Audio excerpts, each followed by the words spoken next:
Good morning. I'm delighted that we're starting a new quarter today looking at a biblical book. I'm always happy when we're looking at biblical books because it seems to me that if we really say we're people of the book, we should be using the book and our beliefs come out of the book. So let's concentrate on the books. That's my best advice when we're doing Sabbath school. We're looking at 1st and 2nd Corinthians, and we begin by kind of setting the background for Paul's ministry there. He's coming to Corinth from Athens, and that's a big point actually, because in Athens he tried to use Greek philosophy and logic to win over the philosophers there, but he was not very successful, and he only had a small group that started to follow him there in Athens. In Corinth, he decided to do something very different.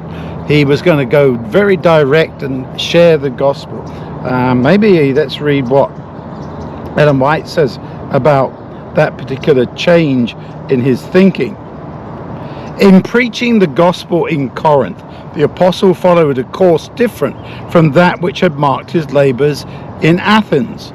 In preaching the gospel in Corinth, the apostle followed a course different from that which had marked his labors at Athens. While in the latter place, he had sought to adapt his style to the character of his audience. He had met logic with logic, science with science, philosophy with philosophy.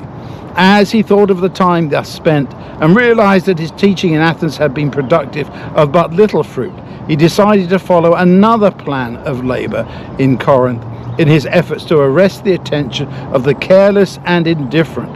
He determined to avoid elaborate arguments and discussions and, quotes, not to know anything, end quotes, among the Corinthians, quotes, save Jesus Christ and him crucified, end quotes. He would preach to them, quote, not with enticing words of men's wisdom, but in demonstration of the Spirit and of power, end quotes. And I think that was a very good decision, because when he got to Corinth, well, you see some of the quotes I've put in there for this time about what Corinth was like. Even there's a Greek word there which kind of summed up the attitude of others towards the people of Corinth. Corinthiadzomai in the Greek, which was to live like a Corinthian. And that wasn't a compliment.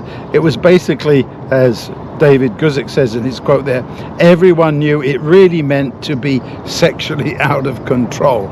And in Paul's dealings with the Corinthians, he has to come back to this point time and time again. It seems that despite their conversion, some of the members of the church there in Corinth were slipping back into some of their old ways, and it's quite disappointing and disturbing to see what they were doing.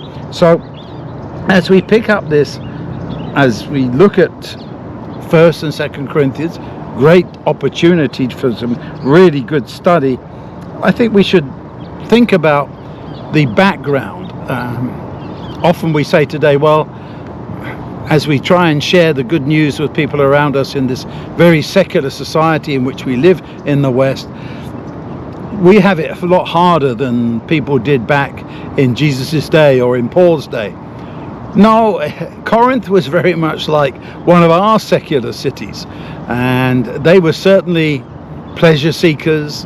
They partied a lot, they drank a lot, and they were very free in their expressions of physical intimacy. So as we think about all those kinds of aspects of trying to spread the good news in those kinds of situations, then we can very much relate to what Paul was trying to do and how that applies to us today. Sometimes we have a difficulty in saying, well, that happened nearly 2,000 years ago. How does it relate to us in the 21st century? Well, it does, because human nature hasn't changed, and there are still people around us living like Corinthians, as we would say today. So as we think about that, as we realize that Paul is trying to encourage these people who he had met during his second missionary journey.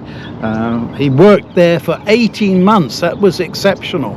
And he really did make a difference to the people living there. And he did build up a good congregation of people who were looking to Jesus as their salvation.